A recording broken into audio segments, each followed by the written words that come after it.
बनी रहा मोर भेड़ी लक्ष्मी। भेड़ी लक्ष्मी ये लॉकडाउन कोरोना जब चलता रहा ना तो इन्हों के दूध महंग हो गया रहा, ना बकरी की मिलता रहा ना भेड़ी की मिलता रहा, भेड़िया महंग हो गई। तब गावे बाबूजी बनी रहा मोर भेड़ी लक्ष्मी कब छीली घास ना जियत रहा बलही कामे आवे हमारे कब कब ठंडी पड़े कमरी रे।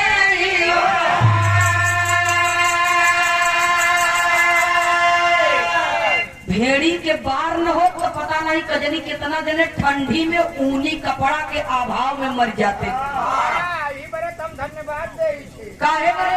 हाँ उन्हन के बार इतना बढ़िया बा कि बिका जाए, हमारे लोग के बार और कुछ नहीं बिका।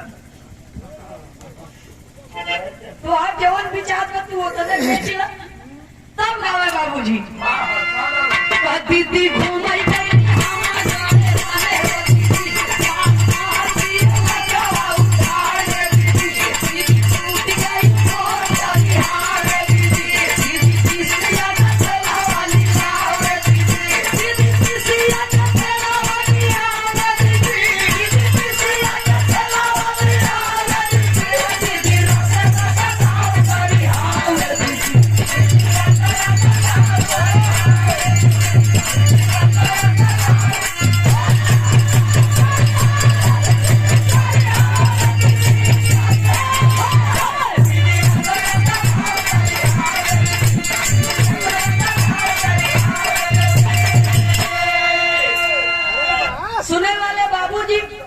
बर्तन बनवे वाला कोहार अपने दुल्हन के कहे हुक्का फोरिन चीलम फोरिन डंठा दिहिन बहाई 4 लाख भतरों के मारी न पुनः चलिन पराई इनकर दीदा देखना चितवे नैहरे की ओरिया इनकर दीदा देखना।